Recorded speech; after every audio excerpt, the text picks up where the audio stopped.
on sait que ça monte. Qu'est-ce qui monte? Eh bien, quand on va à Bonneuil-sur-Marne, qui, comme son nom l'indique, est dans le Val-de-Marne, avec Jérôme Marcantetti, qu'est-ce qui augmente? Les gens, chez vous, chez Leclerc, disent tout. Est-ce que vous sentez que les prix augmentent, vous? Oui, Sur quoi? surtout. Tout a augmenté, vous ne cherchez pas, tout a augmenté. Et c'est de plus en plus cher. Tout augmente le plus, je pense. Tout augmente. À peu près tout, quoi. Tout? Bah oui. Tout augmente? Ah bah tout augmente, hein. Rien qui baisse, hein. Surtout. Surtout, tout. On achète les mêmes choses, mais l'addition est différente. Bah, c'est toujours comme ça, hein, à l'approche des élections, ils sont là, ils sont très généreux. On s'est baladé plus de 2 heures dans vos rayons, Monsieur Leclerc, et on a été étonnés parce qu'en fait, sur toutes les personnes auxquelles on a parlé, je dirais une petite cinquantaine de personnes, quasiment personne, on n'a pas croisé une personne qui touche cette fameuse indemnité inflation. Vous avez reçu l'indemnité inflation promise par Il n'y a pas le droit. On n'a pas le droit, non. Pourquoi? On touche trop. Ceux qui sont au gouvernement, je pense qu'ils ne font pas leurs courses. Ça serait... Ils viennent de déclencher une indemnité inflation de 100 € justement. Non, mais ça serait pas mal qu'ils viennent faire leurs courses. Il suffit que vous dépassez légèrement, même si vous dépassez de 10 €, vous n'avez pas le droit. Ouais, je suis pas loin. Pas loin? Ouais, Pas loin mais pas dedans? pas dedans. Pas loin, mais pas dedans. Ah non, moi j'ai rien reçu pour l'instant. Je suis fonctionnaire, je suis juste en dessous, mais je crois que je vais pas le recevoir parce que j'ai une prime en plus. Donc... Non, je pense que je dois être juste au-dessus. L'indemnité inflation, oui, de 100 €. Oui, je ne sais pas qui en bénéficie, mais je ne suis pas... Tous les revenus de moins de 2000 € net mensuels. Oui, bah, C'est pas votre cas? non. C'est au-dessus? On est au-dessus dans la famille, oui. Mais tout le monde aurait besoin, mais bon, on fait autrement, on va dire. Comment? Bah, il y a des choses qu'on va pas acheter, qu'on achetait avant, quoi. Comme quoi? Bah, des produits un peu plus haut de gamme, quoi. Des saumons, des viandes. Vous pouvez plus trop acheter de saumon, plus trop acheter de viande en ce moment? Bah, on limite.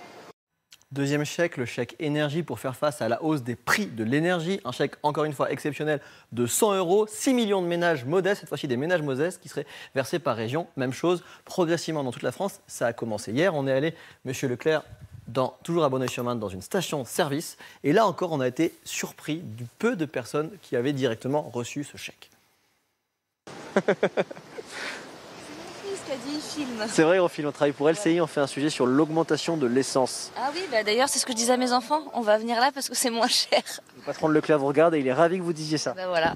Est-ce que vous allez recevoir le fameux chèque énergie? Non, désolé. Est-ce que vous l'avez reçu, ce fameux chèque énergie? Non. Non monsieur, j'ai pas reçu. Non, j'ai pas reçu, non. Bonjour madame, je ne vais pas vous faire peur, pardon, je ne regarde pas votre code de carte bleue, c'est promis. On fait un sujet sur le chèque énergie. Oui, le chèque énergie. Vous l'avez reçu? Non, je l'ai pas reçu. Ben non, je crois pas. Je sais pas si je vais être touché par cette mesure en fait. On a des difficultés pour finir les mois. Hein. Et on essaie de s'organiser au mieux, d'utiliser la voiture quand on en a vraiment besoin. Quand on a vraiment envie de sortir, de s'évader, de faire autre chose, dans ces cas-là, on prend la voiture, quoi. On prend la voiture. Mais bon, on est obligé de faire plus attention qu'avant. Chèque énergie, non. Vous en auriez besoin? Bah, ce serait bien. J'essaye de pas trop d'aller trop loin, partir en vacances. Vous pouvez plus partir en vacances? Non, ça revient trop cher. Merci Paul, voilà des paroles de Français, des paroles de consommateurs de chez vous, Michel-Édouard Leclerc, qui disent que tout a augmenté, que c'est difficile et que les chèques qui arrivent n'arrivent pas toujours parce qu'ils sont limités. Évidemment, il y a des seuils au-dessus desquels on ne verse pas le chèque, et notamment le chèque énergie, sont des seuils de revenus assez bas. Assez bas. Alors, peut-être d'abord la réaction. Tout augmente? Oui. Oui. Oui. C'est-à-dire? Tout augmente. La statistique lisse ces augmentations, donc elle les minimise. Et de toute façon, elle ne va les enregistrer que dans les mois qui viennent. Mais les consommateurs qui sont sur le front, qui font leurs courses, voient bien aujourd'hui que tous les articles sont en train d'augmenter un peu, beaucoup, plus que passionnément. On vient de vivre 5 à 6 ans de déflation, dont se sont plaints les agriculteurs, dont se sont plaints les industriels français. Donc de baisse un peu des prix. De baisse relative de maintien des prix. Je ne sûr. suis pas sûr toujours que les consommateurs en ont profité, mais en tout cas, là, depuis 1 mois et demi, hausse sur les pâtes, une première fois de 10%, une deuxième fois de 15%, hausse sur le riz, hausse sur le cacao et le chocolat, et ça va venir en plusieurs fois. En fait, je peux vous dire que 25%, je viens de le dire au ministre de l'Agriculture ce soir, on a eu un échange téléphonique, 25% de l'alimentaire que nous vendons dans les magasins est impacté pour des demandes de hausse de 5 à 6%. On va revenir dessus, on va les négocier, on va regarder si c'est normal ou pas normal, c'est notre boulot. Et sur le non-alimentaire, c'est même de 6 à 8%. Donc les consommateurs voient les choses avant les économistes, avant les politiques, ils le voient dans nos magasins. J'ai annoncé ce mouvement inflationniste il y a 2 mois. Pas mal de commentateurs ont dit il fait son cinéma, ça l'arrange, l'inflation. Mais regardez, l'inflation aux États-Unis a dépassé 6%. C'est mondial le phénomène. En Allemagne, elle est à 5,5%. Et plus de 4,5% en Europe. Voilà, et en Espagne, au Portugal, ça flambe. En France, on a gagné peut-être du temps et peut-être aussi que la concurrence dans la distribution entre Carrefour, Lidl, Aldi, Leclerc, Intermarché, ça écrète aussi. Mais enfin, les consommateurs, là, ne trichent pas et ils ont le nombre, ils voient bien et ils ont raison que les prix sont en train d'augmenter. Alors, peut-être qu'on va essayer de comprendre d'abord pourquoi, parce que... et d'abord, peut-être même, juste, on est à 10 jours de Noël. Ouais. Est-ce que vous allez faire des efforts sur un certain nombre de produits pour que les Français puissent passer des fêtes le moins cher possible? Oui. Alors, d'abord, à Noël... Et rappelez-vous les cris d'orfraie sur il n'y aura peut-être pas des jouets, la pénurie et tout ça. Non seulement nous avons négocié avec les transporteurs, qui je reconnais, et il faut qu'ils m'entendent le dire, ils ont joué le jeu, ils ont rattrapé les retards. Nos équipes sont allées en chercher aussi. Donc il y a des jouets. Et franchement, je pense que les prix, je ne dis pas à l'objet près, les prix des jouets sont à peu près au même niveau que l'année dernière, ce qui est quand même un exploit compte tenu du fait qu'il a fallu aller les chercher. Oui, on a pris sur nos marges. Voilà, parce qu'il faut savoir que la reprise économique après l'épidémie de Covid, qui n'est toujours pas terminée, a fait qu'il y a eu une telle demande qu'on a eu beaucoup de problèmes de pénurie, de difficultés de transport, etc. Et donc, on s'est posé la question des jouets, notamment. Donc, vous nous dites ce soir, les jouets, c'est bon. Alimentation, il y a de quoi faire la fête. Hein, les éleveurs français sont là. C'est très centré français. Les consommateurs français veulent du local, veulent du foie gras local, veulent des bonnes choses locales. Et je leur souhaite bonne fête et je m'y mettrai aussi. Sur cette partie-là, jusqu'à la fin de l'année... Et là-dessus, les prix vous les maintenez parce que ces producteurs... Même le Ricard baisse. Ah. Vous vous rendez compte ? Bon, je ne sais pas si vous fêtez au champagne ou au Ricard, mais l'État a diminué les taxes sur... L'alcool avec modération, me dit-on à l'oreillette. Hein. Ouais, il faut se lâcher un peu aussi. À juste titre. Ouais. Donc, mais globalement, pour l'aspect festif, il n'y a pas de problème. Nous, on a rajouté, nous Leclerc, mais vous nous connaissez bien là, on a rajouté des carburants à prix coûtant, parce qu'effectivement... le chèque énergie, il n'y a pas tellement de gens qui l'ont vu. 6 millions de personnes, c'est très peu. Et aussi parce qu'à cause de cette crise du Covid, beaucoup d'étudiants ne partent pas à l'étranger. On va faire fêter ça en famille, notamment en province où nous sommes implantés. On va prendre la voiture parce qu'il n'y a pas trop de trains à 2h du matin ou des bus. Et donc, on s'est dit que pendant 15 jours, Leclerc faisant une opération prix coûtant sur les carburants, je suis sûr que mes petits camarades de Carrefour, d'Auchan, de Total allaient s'y mettre aussi, et que ce serait quand même... C'est des petits ruisseaux, hein, c'est des petits ruisseaux. Il faut savoir que la marge normale d'un hypermarché, quelle que soit l'enseigne, d'ailleurs aujourd'hui Système U ou Leclerc, on est à 2 centimes. Mais enfin, c'est comme ça qu'on gagne la bataille contre l'inflation, c'est en écrétant sur chaque article, on finit par gagner sur le tout. Une question quand même, parce que vous disiez, les produits locaux français, ils sont là, et il y a une demande... Bon, on le sait, les agriculteurs français, ils sont inquiets, ils ne veulent pas que les prix baissent trop. Non. Donc, ils veulent qu'ils montent. Vous avez trouvé un équilibre avec eux? Vous étiez au téléphone avec le ministre de l'Agriculture, vous dites? Alors, ouais, on est là sur la période des fêtes. Hein, c'était d'abord la périodicité de votre question. Et effectivement, là, je pense que la période des fêtes, ce ne sera pas inflationniste. On a tout fait pour. Hein. D'abord, on avait peur qu'on soit reconfiné. Donc, il ne faut pas qu'il y ait de stock. On a tout mis. Notre capacité de vendre moins cher. Et je vois bien la réaction des concurrents sur les catalogues. Tout le monde est un peu dans ce même esprit-là. Vous voyez, ce n'est pas mon intérêt de plaider pour les autres, mais je pense que c'est important de rassurer les Français, parce que cette reprise, elle existe, et il faut la faire gagner. Il faut passer le cap de l'année prochaine en gardant cette croissance. C'est l'intérêt de toutes nos boîtes. Hein, Parce que justement, en fait, c'est vrai qu'on dit tous les jours, il y a une reprise économique, il y a une croissance de 6,5%, il y a une baisse du chômage et tout, mais là, quand on entend les Français dire bah non, tout augmente, ils le sentent moins, et ils ne le sentent pas, cette reprise. Et donc vous dites, il faut qu'on les aide et que cette reprise qui a des conséquences sur la hausse des prix, elle passe... Voilà, là, les distributeurs, et je vous prie de croire au premier rang duquel... celui dont je porte le nom, fièrement. Je pense qu'on a joué notre rôle, comme on l'a joué pendant la période Covid, d'ailleurs, en approvisionnant, alors que c'était compliqué, en masques, en gel, etc. Après, la période qui s'ouvre, et c'est important pour le déclenchement des revendications sociales, pour les espérances de salaire, cette période-là, elle va être inflationniste. Elle va être inflationniste d'abord, parce qu'il y a deux sortes d'inflation. Il y a une inflation qui nous vient de la période Covid. Comme vous l'avez dit, l'économie mondiale repart très fort. Les industries s'étaient arrêtées. Il y avait des salariés qui ne travaillaient plus, même s'ils étaient aidés.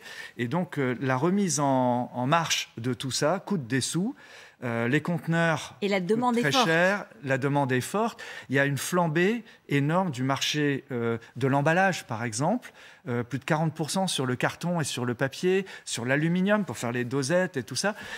Et donc ça, je dirais qu'on va tout faire pour canaliser ça, mais ce n'est pas de l'inflation durable. Ça, c'est l'inflation sur quoi? d'occasion. Sur les premiers mois de l'année 2022 ouais, avec probablement aussi des spéculateurs qui sont venus faire flamber tout ça.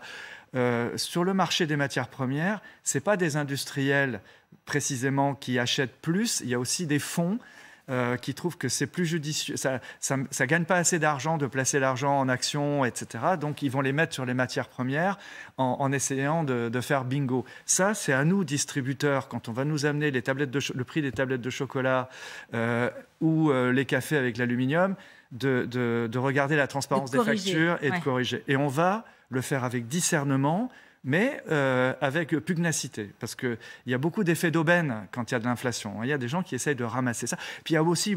Des gens se sont exprimés à la bourse.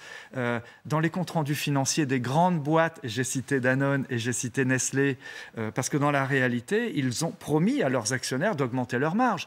Donc ça, on n'a pas de raison, nous, Français, nous, distributeurs français, d'accepter les hausses sans les négocier. On ne va pas faire payer les consommateurs français les marges des propriétaires suisses de Nestlé. Il faut qu'ils acceptent. Danone, c'est français. Et je le dis élégamment. Danone, c'est aussi international. Aujourd'hui, ce sont des bien fonds d'investissement. Donc c'est normal. On fait notre métier, on va négocier. Et après, il y a une deuxième inflation qui arrive. Et celle-là, elle va être très longue. Elle va être décennale. C'est toute l'inflation de reconversion de notre économie qui fait qu'on va passer vers un autre modèle économique. On va passer, par exemple, de la voiture à carburant fossile à la voiture électrique. Juste, c'est une conversation que j'ai eue avec M. Deméo, le patron de Renault. Il faut imaginer qu'il n'a pas fini d'amortir ses lignes de fabrication à Flins. Déjà, c'est dévalorisé. C'est-à-dire que ça coûte. Et ce qui va coûter en plus, c'est le recyclage de toute cette fonte, cet acier, de toutes ces chaînes robotisées, etc. Donc ça coûte. Et pour passer à l'électrique, il faut créer à neuf des usines de batterie, de nouvelles usines de montage, sans savoir si ces bagnoles vont se vendre à une jeunesse qui va se poser la question de savoir si c'est la bonne voiture ou s'il faut attendre.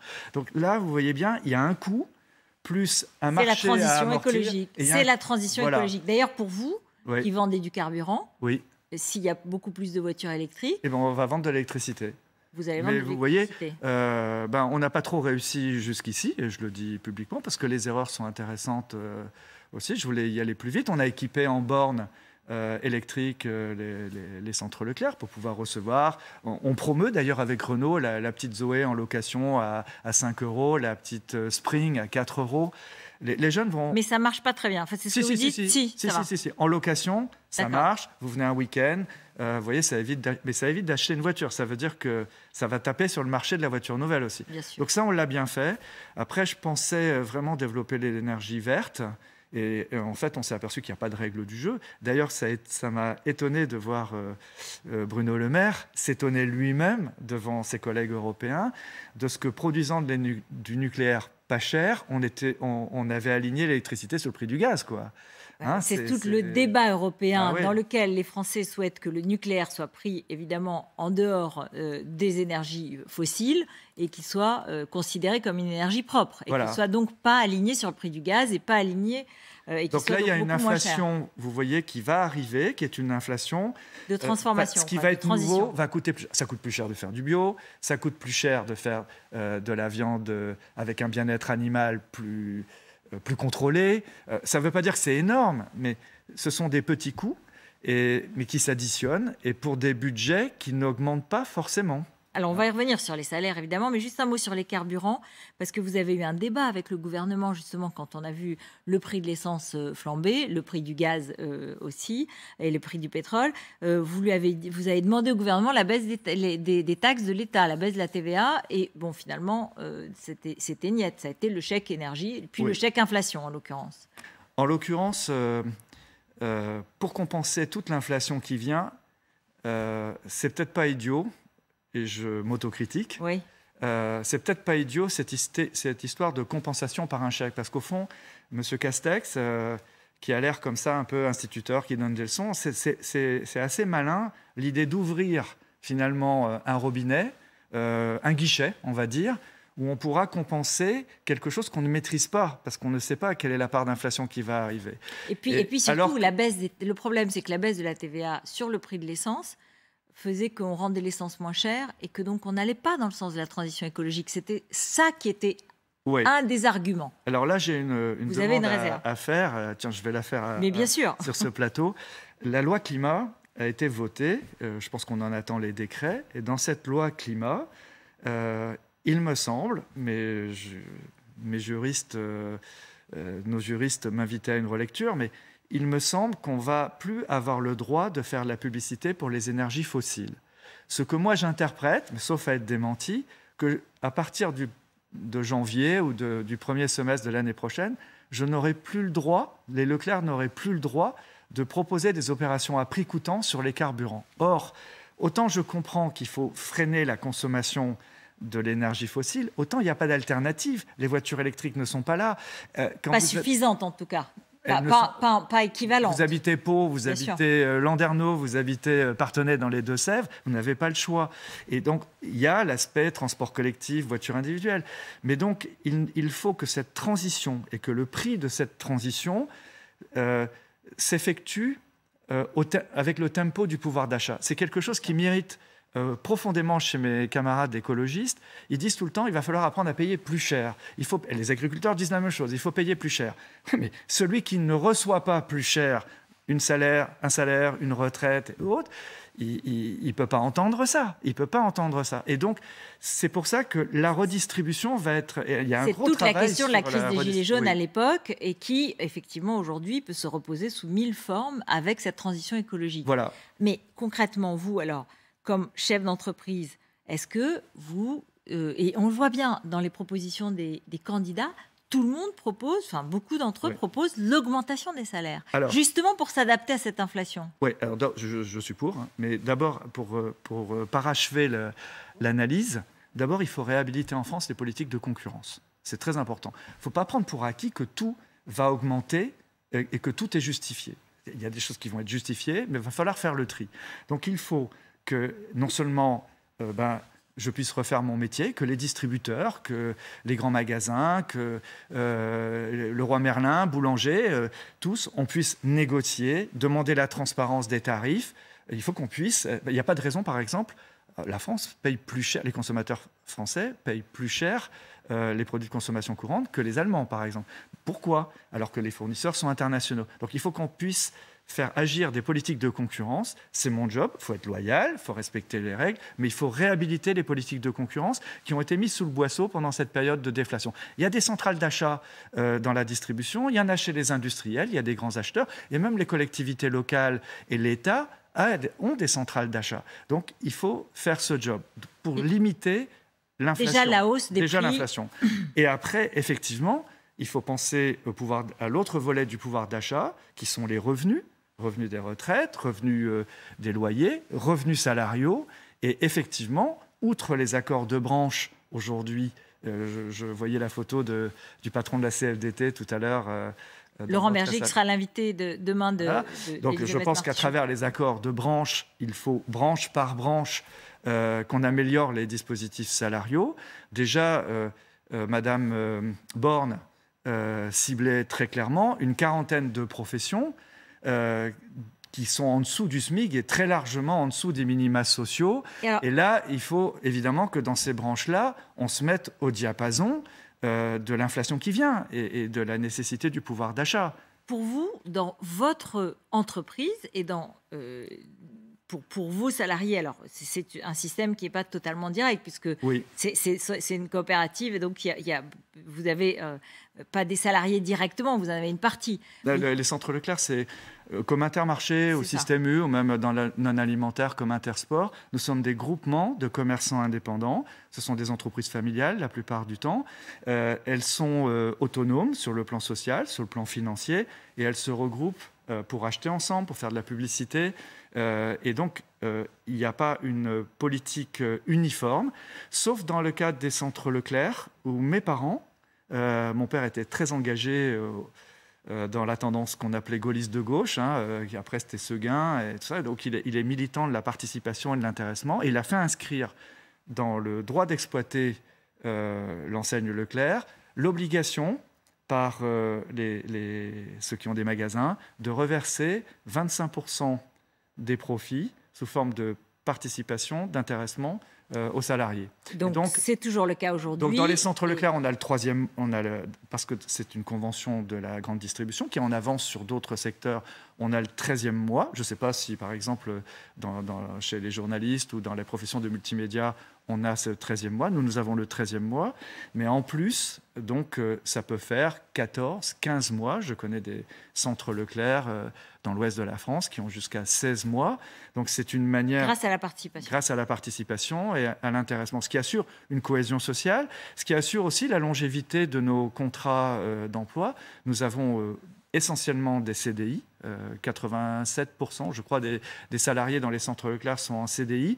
Et moi, j'ai le plaisir, quand je vais visiter les magasins, c'est des médailles du travail, etc., mais je vois des salariés qui sont là depuis 25 ans, depuis 30 ans. Et donc, dans un secteur où l'emploi est-ce que ce moment, justement, en ce moment, comment ça se passe? Parce qu'on entend beaucoup de chefs d'entreprise dire qu'ils ont des problèmes d'embauche, de formation, de pénurie de main-d'œuvre, tout en ayant quand même encore un taux de chômage élevé, même s'il a baissé.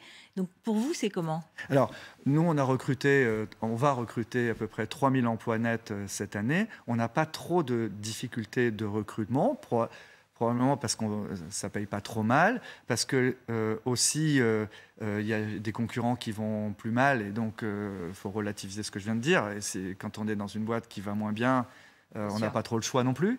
Et puis, par contre, on a des difficultés sur deux secteurs qui concernent des problèmes de formation. Les métiers de bouche, il n'y a plus ces compagnonnages à l'ancienne, les bouchers, la boulangerie, etc. Et donc, nous devons les former. C'est pour ça qu'aujourd'hui, nous avons signé des conventions pour l'apprentissage, pour la formation en alternance, les formations intégrées. On a des accords avec des écoles. Et donc là, on embauche avec moins de qualifications, mais on permet de grandir en qualification. Et la distribution est un secteur où on peut se requalifier très, très vite. Et puis alors, à côté de ça, avec le digital, avec notre arrivée sur le drive, sur les relais, etc., il nous faut beaucoup d'informaticiens, des gens qui travaillent dans la tech. Et là, ça ne suit pas. Notre secteur a évolué tellement vite, sous l'impulsion d'Amazon, de Cdiscount, de Whippy. Et nous avons besoin de codeurs, nous avons besoin... Et Là, ce n'est pas qu'une question de salaire, c'est la formation des jeunes Français aujourd'hui qui pose un problème, même s'il y a aujourd'hui un peu plus d'apprentissage et un peu plus de ces formations-là. Ouais. Mais c'est une mais c'est aussi je voudrais dire que c'est le mauvais côté. Enfin, on parle de problème, mais c'est aussi le bon côté des choses. C'est que il faut quand même savoir le dire. L'économie française part fort. Mon secteur tire la croissance, le secteur de la distribution, des services. Et au fond, si on a des problèmes de recrutement, c'est d'abord parce que on fonce beaucoup, quoi. Oui, mais ce qui est intéressant, c'est que vous dites aussi aux jeunes, voilà, orientez-vous vers ces métiers-là parce qu'on a besoin de vous dans les métiers de bouche et dans la tech. C'est intéressant, c'est deux univers totalement différents, mais qui sont pour vous... je trouve qu'à l'âge de la transmission, j'anime une école qui s'appelle Neoma, qui est une école de commerce issue de la fusion de celle de Reims et celle de Rouen. Je vois qu'à la sortie d'une école de commerce, qu'on n'appelle plus école de commerce, il y a très peu de jeunes qui vont vers la distribution, le commerce, et même dans ses formes les plus modernes. Ils vont dans la finance, ils vont dans le marketing, la publicité. Donc, c'est à nous de nous autocritiquer. Pourquoi n'avons pas su rendre ce secteur attractif? Toujours est-il qu'aujourd'hui, je vous le confirme, c'est un secteur, le secteur de la distribution, qui va créer énormément d'emplois. On parle de la suppression des caissières, mais la fonction de paiement, elle s'automatise, mais le nombre de personnes à travailler derrière le comptoir, mais dans la logistique, dans c'est énorme aujourd'hui les besoins. Oui, parce que c'est vrai qu'on décrit, et à juste titre quand même, que le métier de caissière, c'est par exemple devenu l'équivalent de l'ouvrier à la chaîne, avec des horaires décalés, avec des difficultés, avec une pression très forte. Et pourtant, ce sont des métiers dans lesquels des jeunes femmes restent, et aujourd'hui des jeunes hommes, s'investissent parce qu'ils aiment ce côté relationnel. Et puis dans notre vie de province, vous savez, ça va quand même moins vite. Moi, j'habite Concarneau, je suis né à Landerneau. Les caissières, le personnel des fruits et légumes, à la boucherie, ça, ce sont des personnes... Des moments de convivialité. Je ne vais pas dire des marqueurs, ça les déshumanise, mais ce sont des personnes qui sont des jalons de notre vie sociale aujourd'hui. Alors, qu'est-ce que c'est pour ça qu'il faut continuer à investir dans l'humain. Alors, je vais revenir après peut-être sur les propositions des candidats sur ces questions qu'on vient d'évoquer, mais d'abord, qu'est-ce qui s'est passé pour vous? Qu'est-ce qui a changé avec le Covid? Comment est-ce que les consommateurs ont changé? Est-ce qu'ils ont modifié leur approche? Est-ce qu'ils ont modifié les produits qu'ils consomment?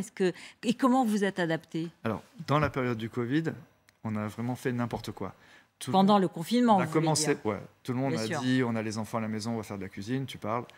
C'est les ventes numéro 1 pendant le Covid, c'est le snacking. Ouais. Donc ça... on n'a pas mangé sain et on a fait un peu n'importe quoi, c'est ça. Mais sorti de ça, deux tendances. La préoccupation sanitaire s'est installée dans la demande sociale. Et aujourd'hui, le bio, même s'il y a un petit palier là sur le lait bio, sur les œufs bio, le bio, en plus c'est cher. Le bio, c'est vraiment une demande très forte. On vient de sortir des foires au vin. Presque 18% de notre offre foire au vin, on est leader sur les foires au vin, c'était des vins bio. C'était les formes d'agriculture raisonnée. Tout ça, les consommateurs plébiscitent. Le retour au local. Local parce qu'on est informé, le local parce qu'on soutient l'économie d'à côté. Donc ça, c'est quelque chose qui... le Covid a accéléré cette prégnation du souci de c'est plus sécuritaire autour de nous, on les connaît, on sait chez qui se plaindre et c'est meilleur. Donc ça, c'est une première tendance. Et la deuxième tendance, c'est l'accélération de l'économie digitale. Incroyable, incroyable. Vous vous rendez compte que Leclerc, on est des anciens épiciers de province. Aujourd'hui, on fait 10% de notre chiffre d'affaires à partir du net, à partir de l'Internet. Leclerc fait 47% du marché du drive en France. Je vous rappelle d'où on vient, quoi. Même moi, quand les journalistes m'interpellent en disant qu'est-ce qui a déclenché, la crise du Covid, en faisant poser aux gens la question, c'est est-ce que je me déplace? Est-ce que je prends le risque d'aller au milieu du monde? Ils sont venus, ils ont commandé sur Internet, ils ont été livrés ou ils sont venus dans des dépôts relais.